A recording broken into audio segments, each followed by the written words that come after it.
I've seen countless people with the infamous label that is fibromyalgia. I've seen these people dosed up on ridiculous amounts of GABA drugs, I've seen them fed lies, but worst of all, the people I've seen over the years, they've all been told, this is how it is now. My name is Adam, but you might know me as the Fibro guy. Over the years I've helped many people ditch the fibromyalgia label and return back to their old lives. You can see some of my clients in the press. I regularly put out success stories on social media as well, but it occurred to me one day that people only see the before and after footage. They never really get to see the journey and the ups and the downs. So in early October this year, I asked for a volunteer, someone who was sick and tired of being sick and tired, someone who was ready for change, but also for someone who didn't mind sharing their journey with others. So this isn't a story about me, this is about Deborah. This is her story.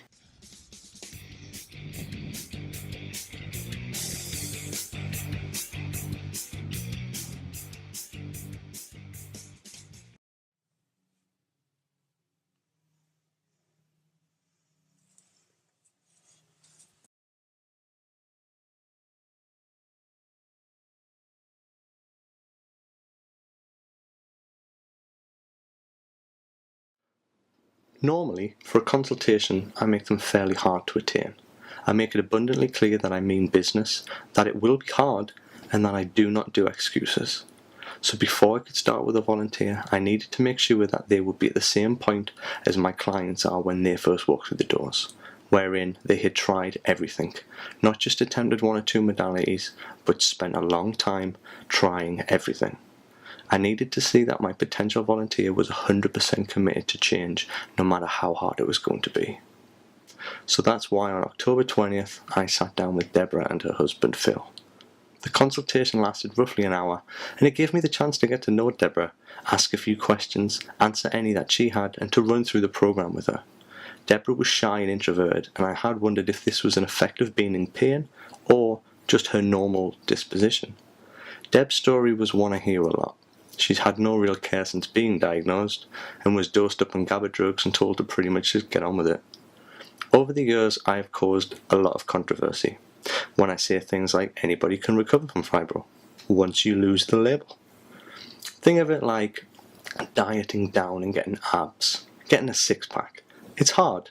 It's entirely possible to get them, but unless you have the self-discipline to keep consistent with your diet and your exercise, it's just not going to happen, no matter how hard you say you want it. Recovery is no different. Everybody wants to get better, and they start off motivated, just like the person trying to get abs, but eventually the motivation just isn't enough, and they fail. Motivation is bullshit. It gets you started, it gives you a little push, but it's self-discipline that gets you where you want to be. In the case of recovery, it's true also. You will start off motivated, but it will eventually fade, and before you know it, you're back to where you started. But if you can learn self-discipline and you keep chipping away, day in, day out, you stay consistent and you do the things you don't want to do, but you know you have to, you will eventually get there. But it's hard.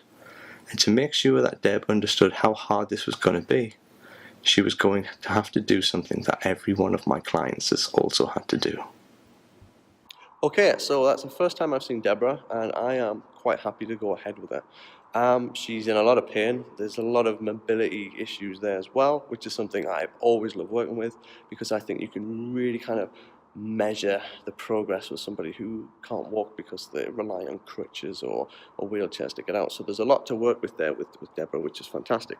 She also happens to be diagnosed by one of the best rheumatologists we have in the Northeast, Dr. Walker, which is fantastic because every time I put out some kind of success on the page or somebody manages to reverse all of their symptoms from fibro, for some reason I always get a lot of, well, she mustn't have had fibromyalgia then, which I will never understand to this day, why people will just cling to their bias that, oh, it has to be a disease. When it's not, it's a label, it's a word. Fibromyalgia is a word there. It's not a disease. It's a collection of symptoms. And actually, when you look at it, about 60% of people with fibro are actually hypermobile. And once you take out all of those people with hypermobility and take them out of the equation, you're left with a load of people who present with non-specific symptoms. So recovery is completely an option. So I think being diagnosed by Dr. Walker will be would be quite handy for when those comments eventually come out, if Deborah makes a full recovery, which I'm pretty confident she will. I obviously was running a risk when I started this, and I asked for a volunteer, because if she doesn't get better, I'm going to look like an idiot. I'll still be editing all the footage that I'll get in the weeks to come, and if she does or doesn't, you guys will see anyway, but I'm pretty confident she will. If she comes back, that is, because I have a little thing that I do with clients. So I have seen Deb, we've done the consultation, I have said what I'm pretty sure we can get. However, I've told her that I will not work with her unless for the next 7 days she can get in a nice cold shower for 2 minutes. Might seem a little bit harsh, but I do this with all of my clients. At the end of the day, being in pain costs money. It's a very expensive thing to be in pain, and I want people ready to get better. I don't want people coming in half-assed on it, wasting their money, wasting my time, wasting their time, wasting everybody's time. So I tell people the same thing. If you can get in a cold shower for 2.5 minutes, if you can get in a cold shower for 2 minutes, you'll fly this. Pretty much guarantee will get you what you want. But if you can't subject yourself to a little bit of tiny cold, something which we are designed to handle, then I wouldn't bother coming, because you won't be able to handle it. And it might seem a little bit harsh, but it doesn't come from any kind of point of ego or anything like that. I just don't want people to waste their time. I don't want this to be another modality they've tried and it hasn't worked. The people coming through the door I want are the people who are sick and tired of being sick and tired and are ready to rock and roll. Because it is hard. And like I said to Deborah, I am going to make her hurt. Can't get past it. It's part of the process. But hopefully she'll come back after 7 days and we can get started and embark on her journey. So, here we go. Hi, my name is Debbie Carey. I'm 52. I was diagnosed with Fibro about 6 years ago, but I have had the symptoms a bit longer than that. The symptoms, well, that's sort of like feeling pain all over my body.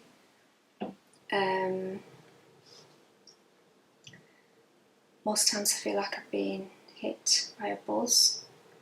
It's not very pleasant. And I also have weakness in my muscles as well. Even my hands, my fingers. So doing something simple like even just putting my makeup on, drying my hair, that can be very painful. Sometimes when I've been walking for a little bit, it can even feel like I'm walking through mud. And then, I've just got to go around the shops, just a couple of shops, and then when I get back home, I'm stuck in bed. So no, it's not very nice. And going around shops, doing your Christmas shopping, missed out on all that. Nativity plays, well, if I've managed to go and see those, again, it's really painful, sitting on a chair and then you're feeling stiff and sore afterwards, so you need help getting up. And again, I'd be finish up sort of not doing anything before I go out to make sure I've got enough energy and not in too much pain so I can actually go out. And then when I've managed to go out, then I've been absolutely killing, so when I come back I'm stuck in bed. And that's basically been my life for the last few years. So yeah, so that was quite depressing as well, as you can imagine. It causes you to sort of withdraw. I won't go out anywhere because when I say I won't go out anywhere, sort of any, for example, if the kids wanted to go to Beamish, it would mean that I'd have to go in a wheelchair. So I've had to give in and go in one and be pushed around, and it's not very nice.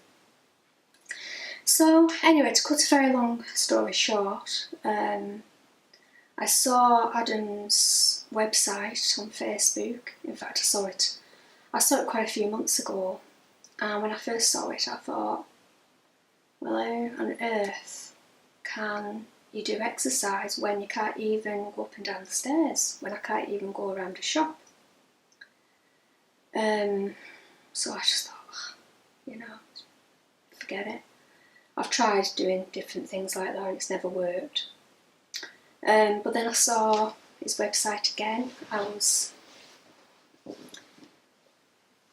What caught my attention was his blog, so I looked on his blog, and it said on that he was looking for a volunteer to try out basically what he's been doing successfully with other people. Watched the videos and thought, wow, well, what have I got to lose? I might as well give it a go and try. So here I am, gonna give it a try.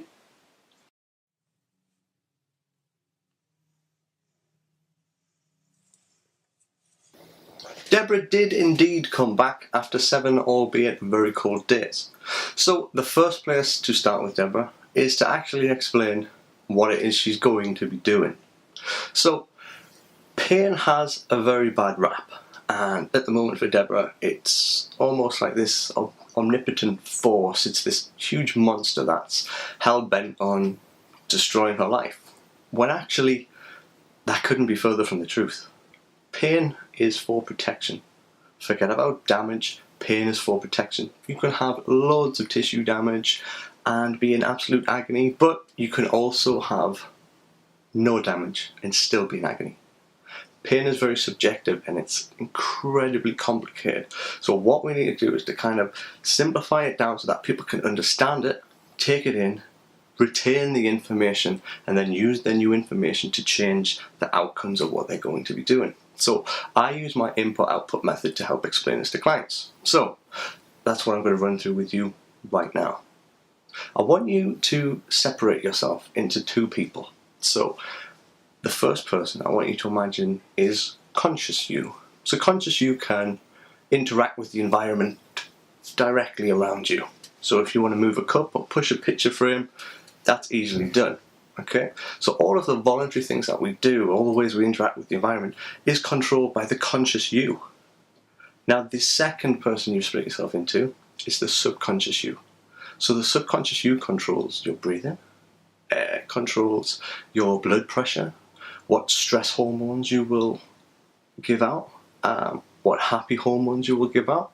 So the subconscious you controls all of the autonomic functions, all of the involuntary things, the things that you don't have direct control over. So think for a moment, if I asked you to do this is conscious you, conscious me, wiggling my fingers. But if I asked you to quickly release a load of adrenaline, I'd be sat here a while. However, if I was sat next to you and I leant in really, really closely and went, "Whoo!" and tried to scare you, then you'll get a great big shot of adrenaline and lots of stress hormones, because that's subconscious you. And the easiest way to explain how these two interact with each other and ultimately how you experience pain is to explain inputs and outputs. So imagine we are together, me and you, walking through the park one day.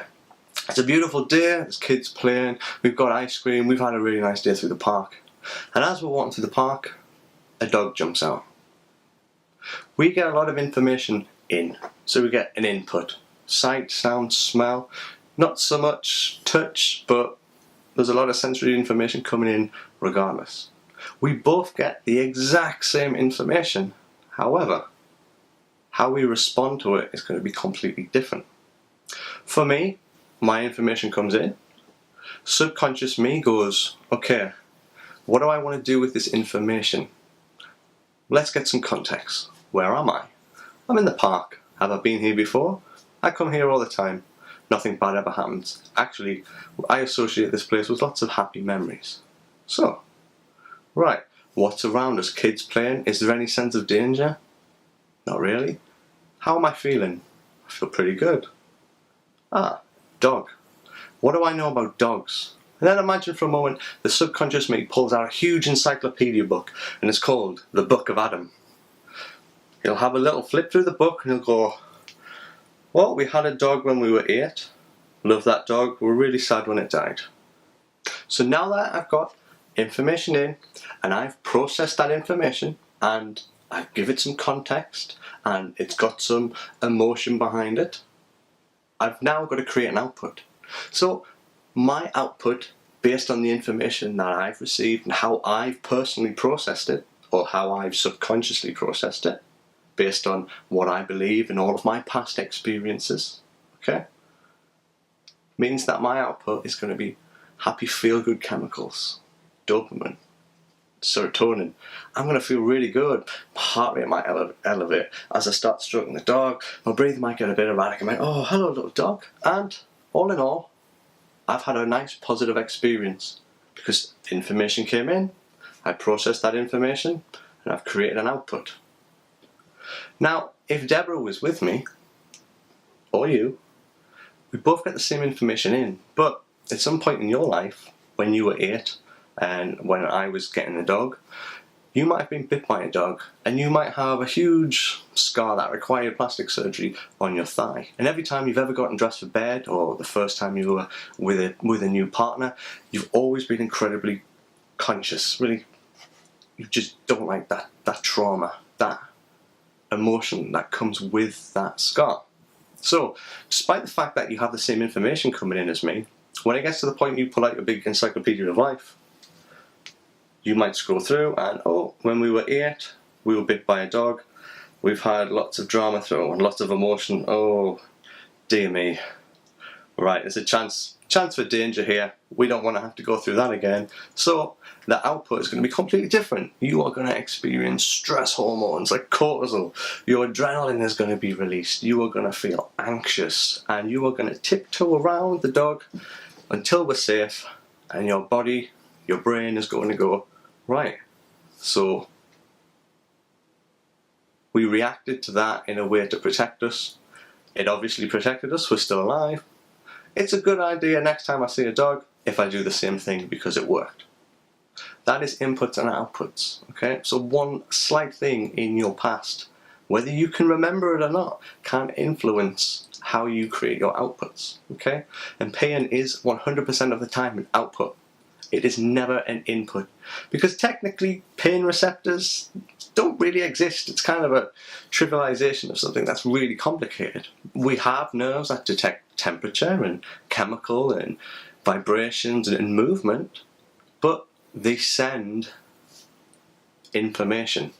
It is up to your brain to decide what it wants to do with that information. So it's up to subconscious you to decide what they want to do with that information, and if needs be, create pain as an adequate output.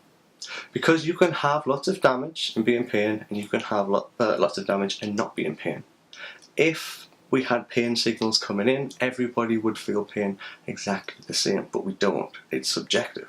So for Deborah, she's now doing things that she's done for years without any problem, but now they cause her pain. So the whole point of us working together is that I get to wrap all the psychology of it up, wrap it in physical, and I get her moving again, and slowly but surely we'll start to rewrite her book of life. Because if we go back to the park, if on that situation that the information came in, oh, it's a dog, I love dogs, happy feel-good drugs, if when I went to stroke that dog, it then bit me, 6 months, a year later, if I'm walking in the same park and a dog jumps out again, I am going to have a very different output, despite the fact that it's the same information coming in. So that's what we're going to be doing with Deb. We are going to be slowly rewriting her little encyclopedia of life, so that when she bends over to pick things up, she knows she's not going to slip a disc, because although she might have been told that, it is physically impossible. Discs don't slip. They can herniate, they can bulge, but they don't just fly right on out there, hit somebody shopping in Tesco's.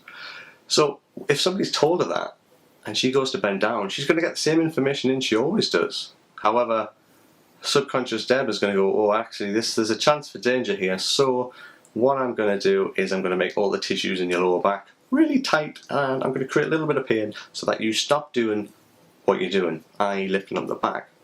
And slowly but surely, as we start rewriting her book, she'll start to do the things that she used to do and understand that actually my spine is really strong. Oh, remember when I lifted X amount of weight last week? This Tesco's carrier bag is absolutely, it comes nowhere close to the max kind of weight and kind of pressure that my spine can handle. So, after talking with Deb about that, obviously she's just quite overwhelmed. There's a lot of information going in. So, just got to put it into practice. Everyone that comes into the studio is like a pie chart. Some people have a larger physical slice, so they may have been born with, say, spina bifida, or perhaps they develop hip dysplasia in early childhood. Some people may have a small psychological slice. Some may have a huge slice of emotion, so they may say suffer from frequent bouts of anxiety or even depression. Some may come in and the largest slice of all might be the social slice. So people may suffer from social anxiety, so they may feel, say, isolated, something fairly common in the chronic pain world. However, every person who comes in is a slice of each, and it doesn't matter what the biggest driver of your pain is. What matters is that you understand that pain is a very real and subjective experience. No one's pain is any more or any less than anyone else's. Pain is private. So when I'm working with people, I'm not working with fibromyalgia. I'm not working with a label. I'm working with a person. So first up for Deb is I'm going to get to know her. I'm not going to ride an ego or declare I'm all-knowing or I have a specific cause of her pain, because pain's complicated. What I'm going to do, though, is explain things properly. I'm going to show her how to move, how to enjoy moving, which is probably even more important.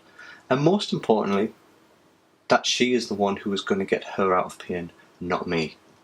Deb's first week gives me a chance to see how she moves, see what movement she avoids or protects against. I start Deb off with what I call my foundation phase. Deb is going to see me twice a week for around an hour, and on the days that she isn't in, she's going to do foundation exercises that I'm going to give her. As I said to Deb, we wouldn't build a house on sand because of the unstable foundation. So in very much the same way, we aren't going to be doing anything too crazy in the studio just yet. Because one of Deb's biggest problems is her back, I'm also going to use this as a good start point.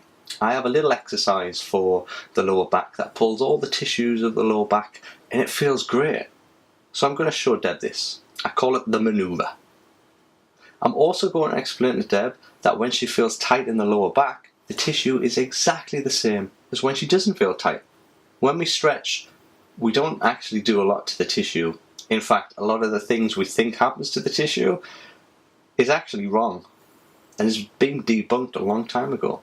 It's the brain that tells the tissue how long, how short, how weak, or how strong it can be. And without a brain, it's just useless tissue.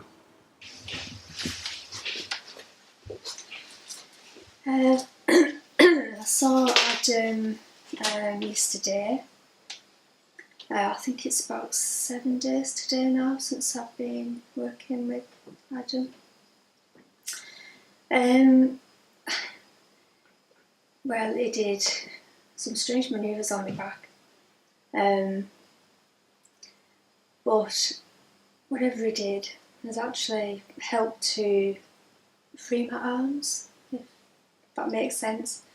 So this morning I could actually blow dry my hair sort of at the back. That's got to be a good thing. So I'm really pleased about that. My legs, they didn't feel as stiff this morning when I first got out to bed.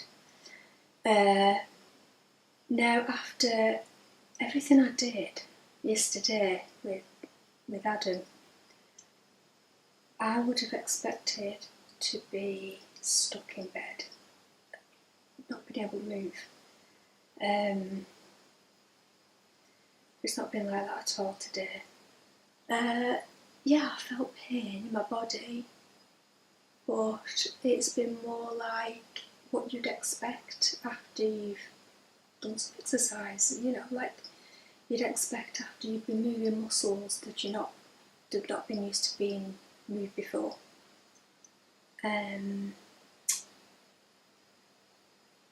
So I'm chuffed to bits with that.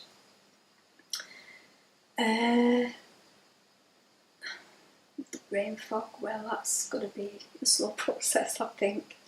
I think it's improving a little bit. I've still got to write my notes down and things like this, but I'm sure that'll come slowly. I'm trying to think. The cold doesn't actually affect me as bad as what it used to. So I can definitely feel an improvement there as well. So I did the exercises today, and I feel that my balance is getting better.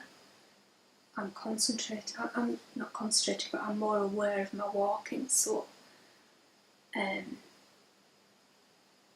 that is improving, because I can feel that my back's improving that little bit. What else? Also, I didn't feel as much pain in my knees as what I have done before with the exercises. So yeah, so it's all looking pretty good so far.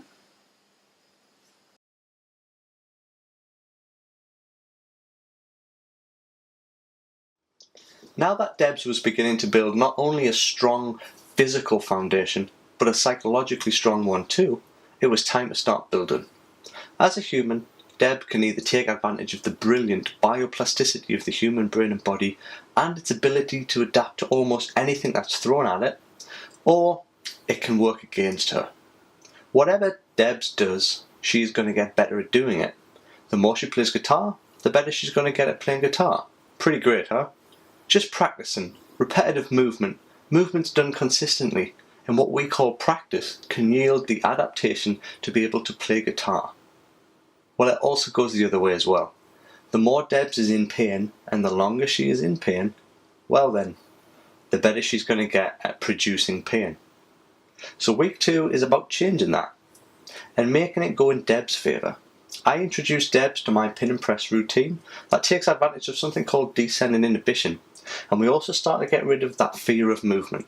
And a good way to do that is to give someone the illusion of safety by making them feel more stable.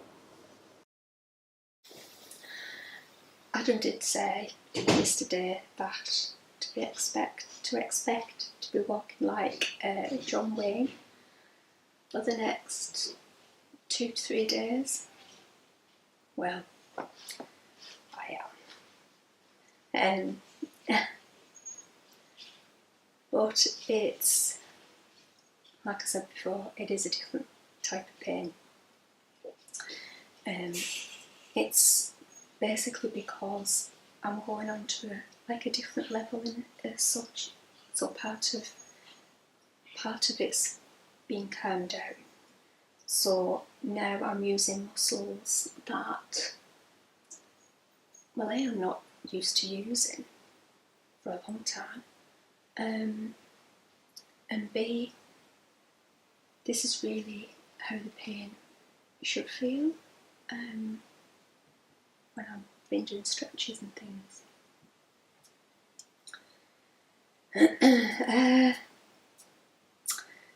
So yeah, it is quite funny, really.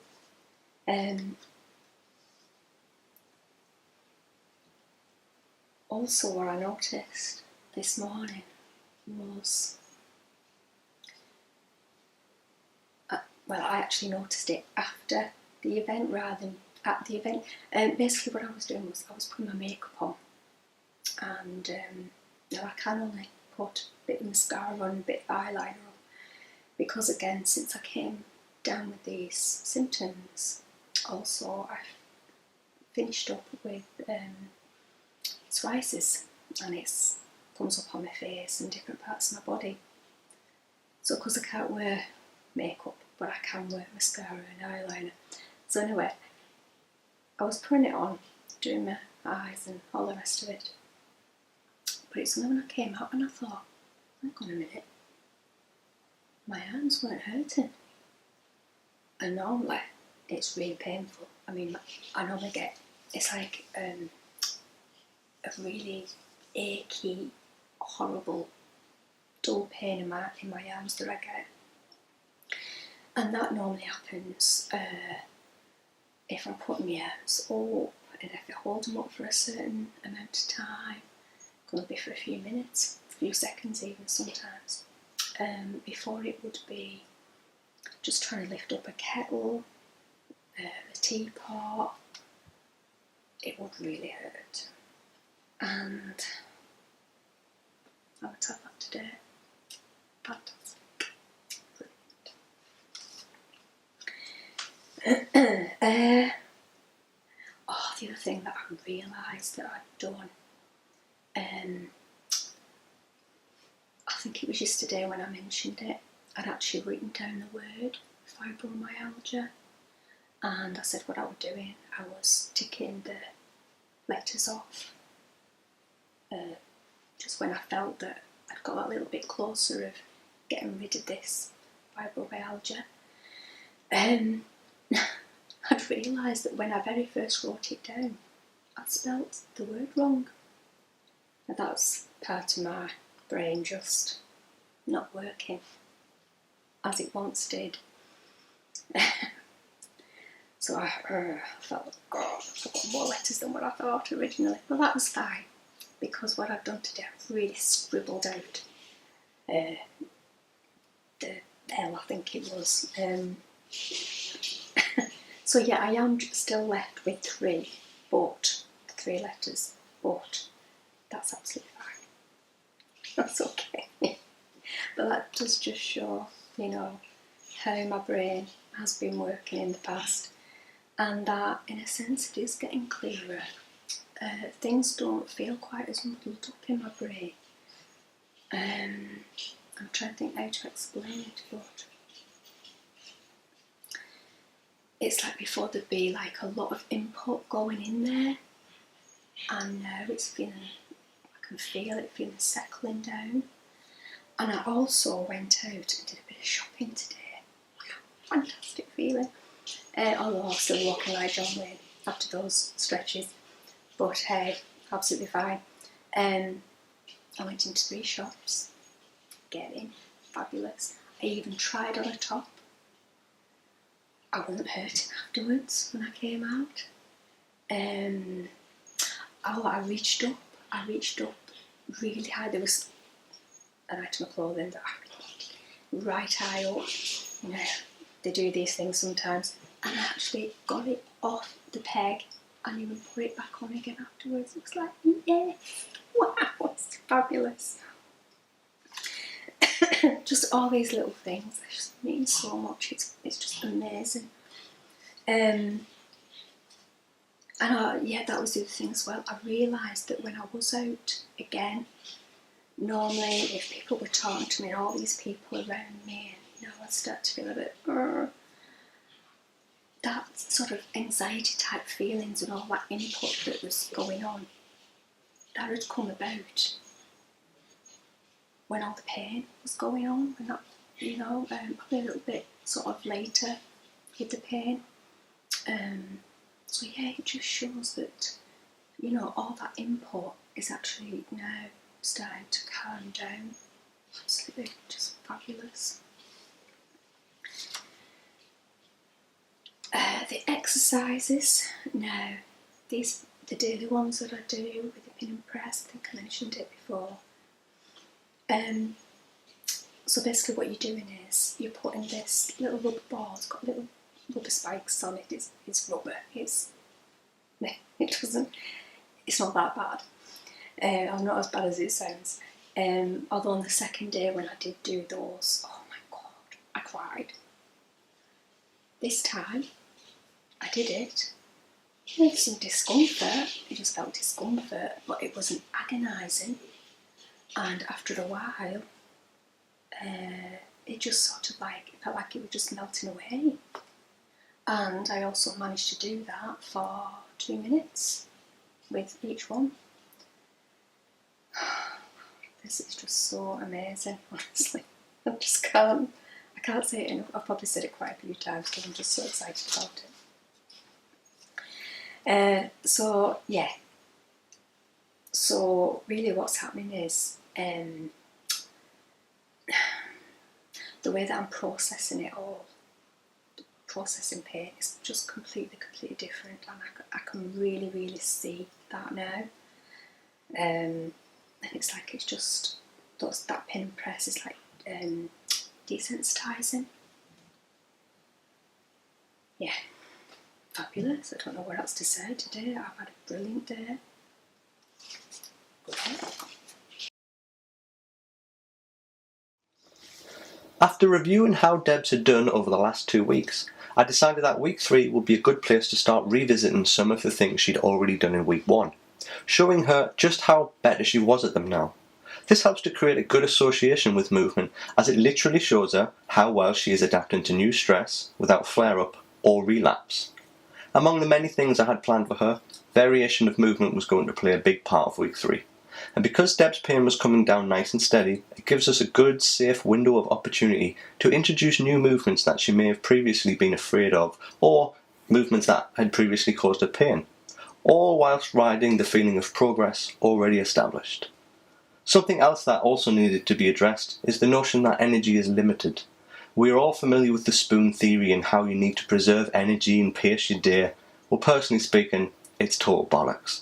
This notion has to be the single serving cause of creating more fatigue and pain than anything else. It's a huge nocebo that limits people and also creates fear and anticipation of fatigue and pain from activity. Through some strange quirk of evolution, for humans, if you believe something to be true, then it becomes true. Debs has already seen her energy levels rocket, despite the fact she's now doing more every day than she would have if you combined the activity of a whole week just a few months ago. This is a big part of week 3, but Debs is now ready to hear it, and more importantly, believe it, as she's seen it firsthand. Right, so this morning when I first woke up, normally what happens is my hubby wakes me up with a cup of tea, because it takes me a while to sort of not just come round from the medications, because obviously I'm on medications like amitriptyline and pregabalin, and they knock me out. Or at least they make me feel really drowsy, not with it. This morning, when it woke me up as well, I'm normally very, very stiff when I first get up, and it takes me a while to sort of try and, well, I struggle to sit up in bed, first of all, put it that way, because it is really painful, and, you know, I do feel like very stiff, like I said. This time, I didn't feel stiff. I didn't feel like I was in a lot of pain. Just tiny little bit. Yeah, and I sat up really with no problems at all, which was fabulous. And also today I feel completely different to what I did yesterday. Yesterday I was feeling sick and I was really hurting, and my jaw was hurting and everything else. Today, none of that. Absolutely brilliant. Even managed to make an apple crumble, which was really good. Do a lot of little bits and pieces around the house. And also I took up crochet when I first came down with the fibromyalgia, and it was really because I was stuck in bed and I needed something to try and keep my mind going. So I learned how to do that. It took me a hell of a long time, mind, and I could only do a tiny little bit at a time, and I could probably spend about 20 minutes and then I'd be in a lot of pain. This time, today, for the first time ever since learning how to do it, I've actually spent over 2 hours just doing a bit of crochet, doing something that I really love, without being in extreme agony afterwards. It's just so wonderful. It's a wonderful, wonderful feeling. I even managed to take out my little dog. Now, before I'd take him out every now and again, But of course, normally if I've done, before I'd have to pace everything. So if I'd spend a few minutes doing some crochet, then chances are I won't be able to go out and take the dog out for 10 minutes. Whereas this time I did. And it's freezing cold outside. Got a bit of snow, a little tiny bit of snow today. My muscles weren't hurting. It's fabulous. Normally I come in and my whole body hurts because of the cold, not just for the walking. No, didn't bother. And I'm normally taking a lot of painkillers as well. Today all I've taken is 30mg tablet of codeine. That's it. I mean, that's amazing. Absolutely fantastic. Over the moon with it. And that's as well as doing the daily exercises that I've been given, or should I say the stretches, and the pin and press as well. So I've done all of that today, and just one painkiller. I'm over the moon, absolutely over the moon. And also, of course, I've been watching her walking and standing and getting up off the chair and getting up off the floor after I've done my pin and press and stretches. Fingers crossed.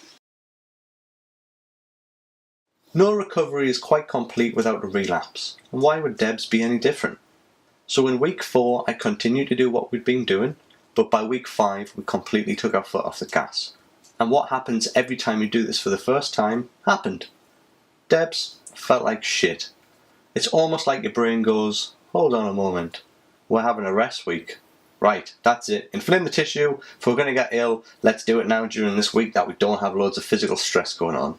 It's almost like it knows. This also feeds into the psychological aspect of people as well, because Debs is going to get really worried now that she's going to feel like she did before we started.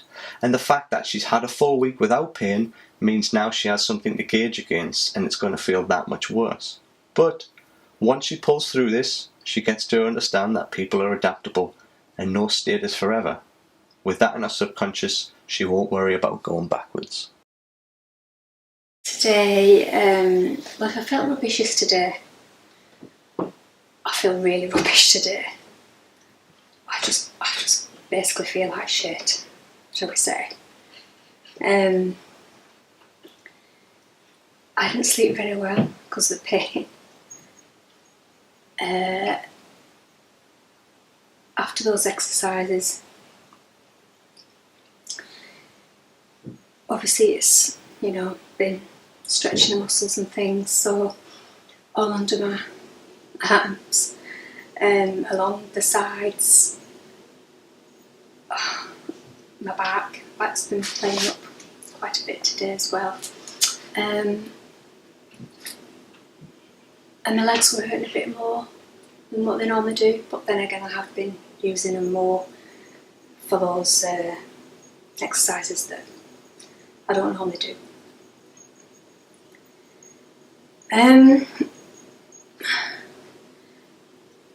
I still went out for a meal today for Sunday lunch. It was our little one's birthday on Friday, so we went out today for something to eat.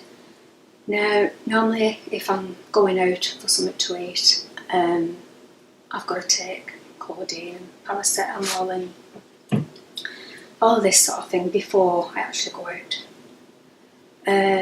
This time I just took paracetamol just for the pains from doing the exercises.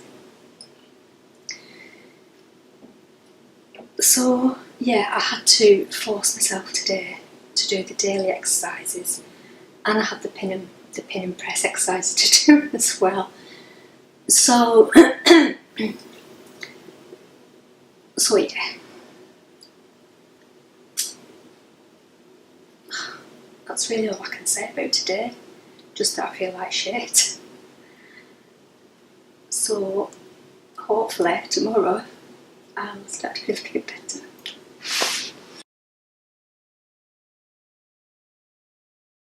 Debs did get over the relapse week, and she came back stronger than ever. So we spent the next few weeks exploring new ways to move. We even had a little fun, it doesn't have to always be serious, and I introduced her to things like circuit training. Debs even managed to flip both the 50 kilo and the 105 kilo tyres, and for someone who just a few weeks ago couldn't hold a hairdryer for more than 30 seconds, that is incredible. You see, flipping the big tyres has absolutely no transferability whatsoever to human movement. There literally isn't a point in most people's day that their joints would need to be in that position, and as such they would need to generate that much force. However, it does reaffirm in Deb's book of life that she's a total badass, and the next time she bends over to pick a bag up, instead of remembering the time the doctor told her she'd slipped a disc, and she created the tissues to seize up in her lower back from all of her old beliefs, she's going to remember everything we've talked about how strong her spine is, and how pain is for protection. And she's going to subconsciously remember that tyre, and the bag she's picking up at that time isn't even going to get a second look. Well, I expected to be hurting a little bit this morning because of everything that I did yesterday. I thought, God, I'm bound to be hurting. But I woke up and I was absolutely fine. Which was brilliant. Even getting dressed before in the past, I'd really struggled to get dressed.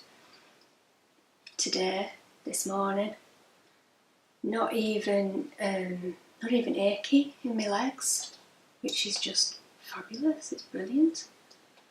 I can really feel the improvement happening in my legs, big style.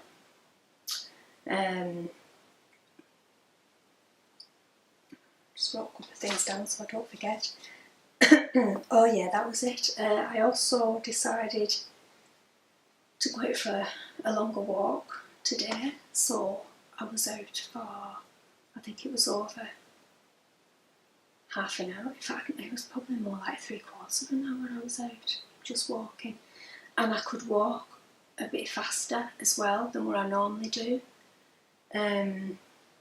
Because although I would be out for a short amount of time, I'd have to pace myself, go slow, because my energy would be zapped, if not being in pain. This time, no, energy-wise, absolutely fine. No pain in my legs, my thighs were fine, my knees were fine. Yeah. So the other thing was that I've managed to do today is to kneel down without any pain in my knees. So not just doing the exercises, but also it's my youngest daughter's birthday coming up, and I actually managed to kneel up on the floor and wrap up her present while it was on the bed. That's an absolute first. I've not been able to kneel down on my knees like that for God knows how long. So without any pain, I mean, that is just brilliant. And yeah, I've even managed, just with all of that I've done again today, I've even managed to sit on the floor quite happily, no pain whatsoever in my legs at all, and have a board game with my youngest, not sitting on the floor. Couldn't be any happier. Brilliant. Like all journeys, this one must also come to an end. Deb has grown as a person. She's definitely more educated now. She knows why pain is made, and she knows how she ended up in the position she was in. The point of this journey, though, is to make her self-sufficient. Deb has put a lot of hard work in, and there's been many ups and downs. But as she comes out the other side of it, she's a much stronger person. Everything she does now is the exact same input as it was when it caused her pain, but as you can see, the way it's processed now creates a completely different output.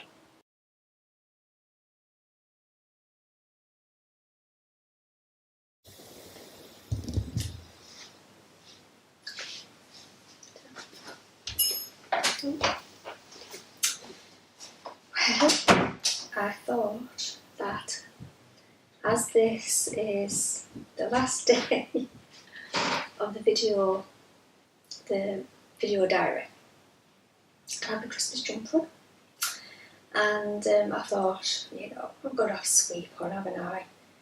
Because I have talked quite a bit about him. He's sort of helped me along on my journey, but with going for walks and things like this. Hopefully he behaves himself. He doesn't embarrass me. So, been a bit of a hectic day today, but it's been lovely. I've had 2 of my grandchildren over today. They came over for the tea straight after school, and it was just so nice having them over and being able to do that for them. And of course, one of my grandkids, little girl, she wanted to help me do the cooking, so that was nice that I could actually, involve her and be able to do that with her, and played some games after, so that was lovely. So, yeah, been hectic, but it's been really good. And I know that there's going to be a few people watching this, and probably turn around and say, oh, she mustn't have had fibromyalgia, because if she had, she wouldn't have been able to do what she's done in the gym, and she wouldn't have improved, and all the rest of it. Well, all I can say to you is, really, I certainly did have it. I've even been diagnosed with one of the top rheumatologists. I think what it is, it's people, and including me in the beginning, fear doing these particular stretches and exercises that Adam's put together. I've explained in the beginning that, I had that fear, especially when you've tried everything. But really all I can say is, you've got to trust yourself, and you do have to trust Adam. What he's put together is just absolutely amazing. And what we've achieved in just these few weeks is just extremely amazing. I couldn't even sit like this with my leg crossed over the other one. I can do that now. There's so much I can do. So I've not just done this to get my life back for me. I've done this for my kids. The kids have got the man back. My grandchildren have got the nana back. And in fact, the kids didn't even, they haven't experienced me being able to play with them like I have done today.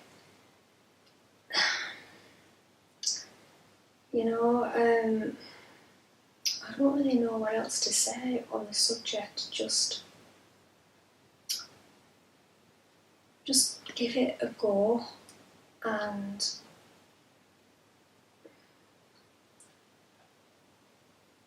don't brush that under the carpet. give it a go, because you won't know unless you try.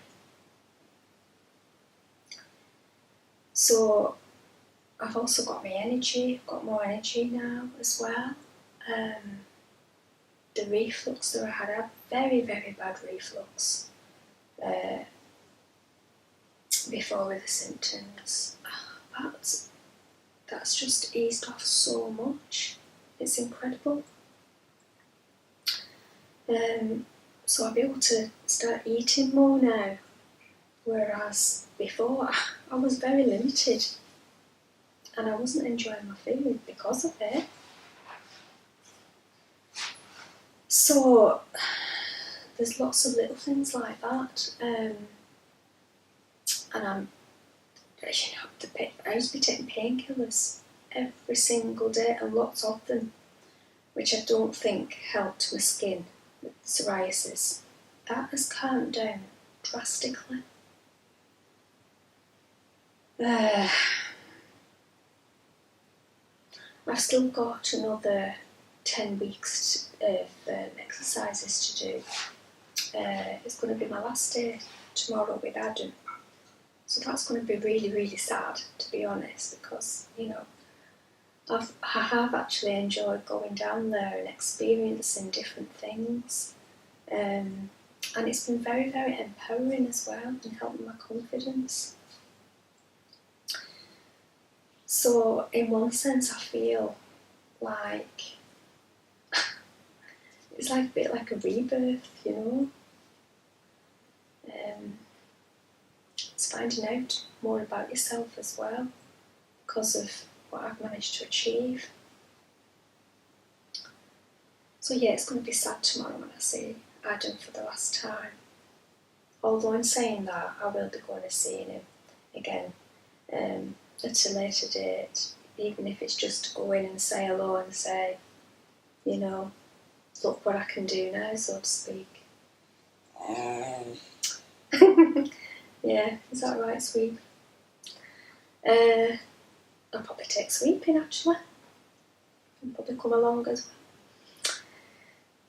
So, yeah, I'm looking forward to this Christmas. Me and my family's going to have a good Christmas. And I've got to thank Adam for that massively. Really, really happy with how things are turning out. So yeah, I'm going to say bye-bye. I'm going to say bye-bye, Sweep. Yeah. Oh dear. Don't we? So yeah. So if you're thinking about it, go for it and do it. This has been Deb's journey, and you've got to see it from her point of view in depth. I wanted to document this from the client's point of view, and Deb wanted a recovery. We achieved both. This short film you've just watched is an input, and there's two ways you can process it. You can find every excuse in regards to Deb's recovery. She mustn't have had fibro, or she couldn't have been that bad. You can find something to fit your agenda, to fit your bias. And if you do that, then your outputs will be exactly the same as they were yesterday, and the day before that, and the day before that. Or you can realise you've just watched someone make a recovery and go off and for the first time in years look forward to actually enjoying a Christmas.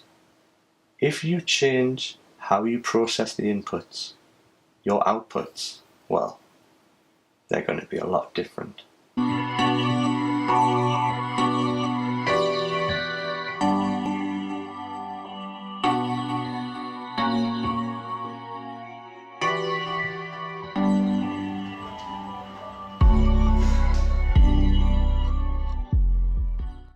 I'm Debbie.